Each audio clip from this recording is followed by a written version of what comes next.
Keepers of Lore, thank you for joining me for the first installment of the Wilds of Eldraine Magic the Gathering story. Now, this story takes place after the events of the Phyrexian invasion, and that invasion has had a big impact on Eldraine. High King Kenrith and High Queen Kenrith are both now dead. Their protective wards were no match for the Phyrexians, and their children have stepped up to try and help pick up the pieces.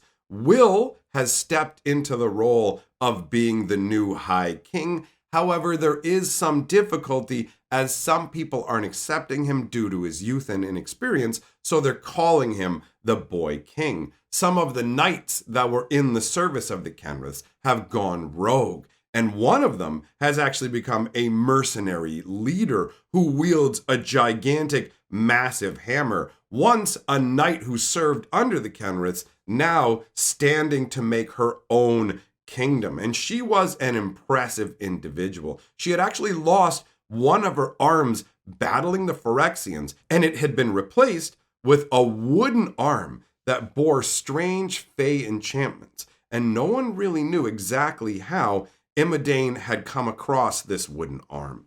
She was now a self-stylized queen. Rowan had come along with Will, but she didn't think that her brother was capable of quelling this particular rebellion. Imodane met Will's politeness with disdain, Will ultimately challenging her to a duel, offering to follow her as High Queen if he lost. She accepted, and they headed to a clearing that was set up for sparring.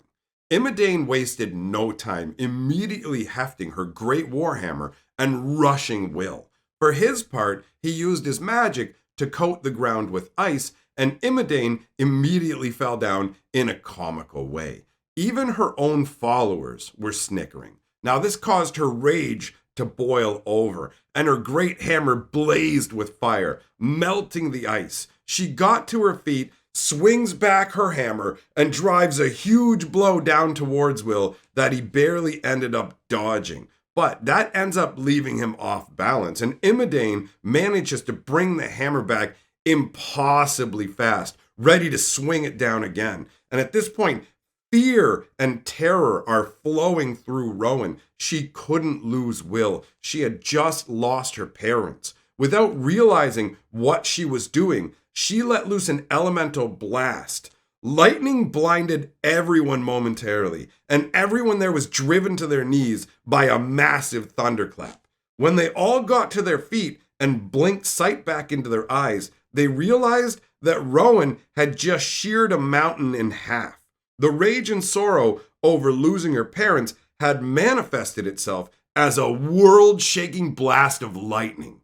Rowan was aghast at what she had done, interrupting the duel, and Will was horrified.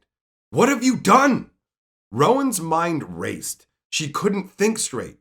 I can't look weak in front of the enemy. The only thing she could think to do was to rest her hand on her sword hilt and try and appear in control. But the moment her hand touched the pommel of her sword, Imodane went white as a sheet, dropped her hammer, and fled into the woods. The men following Imodane were made of sterner stuff. They drew their blades. A new leadership spot had just opened up, and they were ready to claim it. Imodane ran through the woods. She was once a brave knight of Embereth. Why was she running? The answer became clear when she reached a hidden palace secreted away in the forest. It was an ethereal and ghostly place, and when she reached the throne room, she learned that she had been summoned there by a Fey Lord.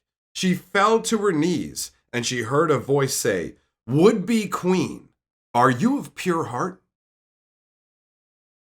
The story then switches over to a sleepy, obscure village on the fringes. It is so obscure, in fact, that it's been untouched by the Phyrexian invasion.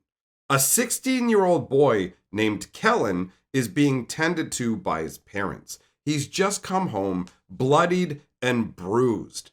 The other boys in the village tell him that he doesn't belong, that he's a half-blood responsible for the wicked slumber. And the wicked slumber is an enchantment that has fallen over all of Eldraine. The other boys were vicious to Kellen. They would throw sharpened nails at him, made of cold iron, because they insisted that Kellen's father was a fae and that he was an ill-fated half-blood.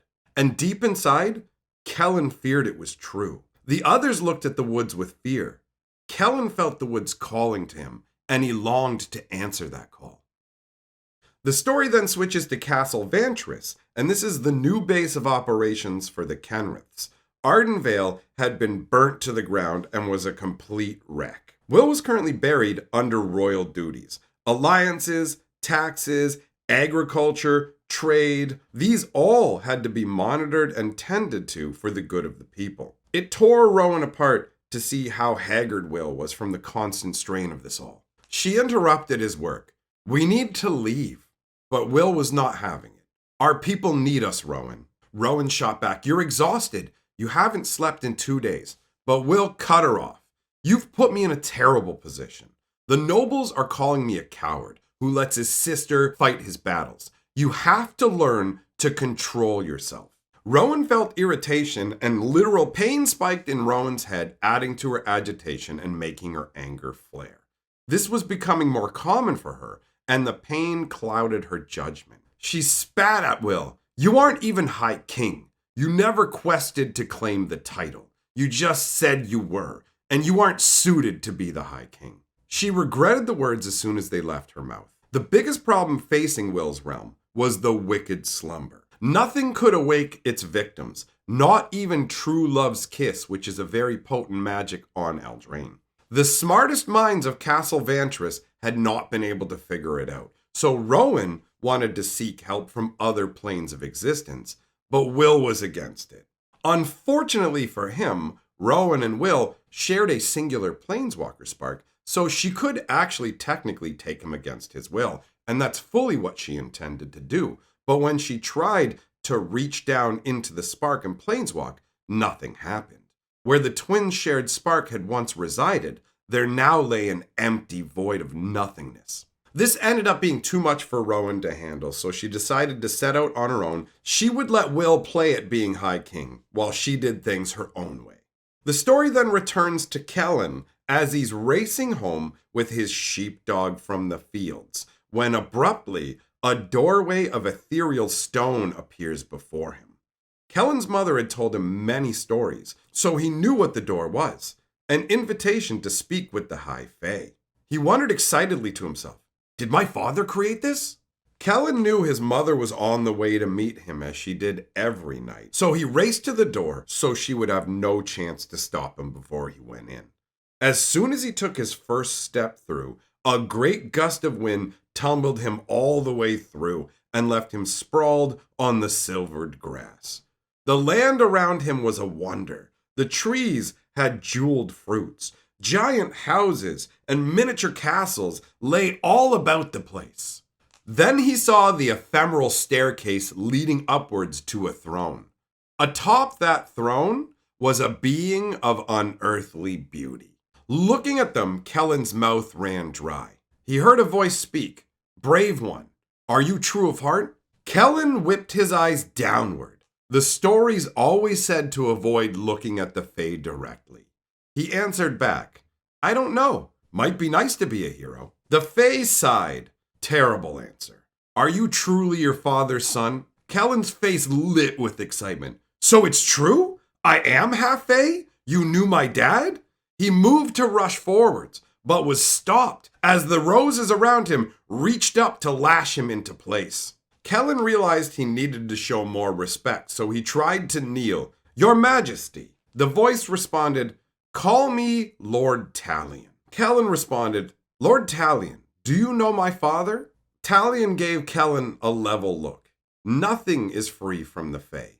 Service for service. Kellen felt very uneasy. In some way, they might be kin. But what kind of deals did Fae make with each other? So Kellen opted to be direct, since the story said that was the best route to go. "What do you want?" Lord Talion was gracious. "You must be hungry." Two Fae suddenly appeared, bearing enticing crystalline fruit. Kellen's mouth watered, and his stomach growled. He almost reached out, but he remembered at the last minute that payment would be expected. So with a grimace, he said, "No, thank you." Talion smirked and gestured, and the fruit-bearing Fae departed. Then Talion explained what he was looking for. "The wicked slumber has cursed all of Eldraine. You must defeat the 3 witches responsible. Agatha the Hungry, who boils and eats heroes in a great cauldron. Hilda the Cruel, bearer of Winter's crown. And Ariette the Beguiling, who manipulates lords. Serve the realm, break the curse, and I will grant you any boon." Kellen was electrified and terrified at the same time. He broke into a panicky sweat. He was just a village boy. He had never even been in a fight, and he had to destroy 3 witches? But if Talion was asking him to do this, did that mean that his father was powerful and capable? Did that power flow in his veins as well? Could Kellen one day be like Lord Talion? He couldn't turn away from the possibility. "I'll do it. I will end this curse."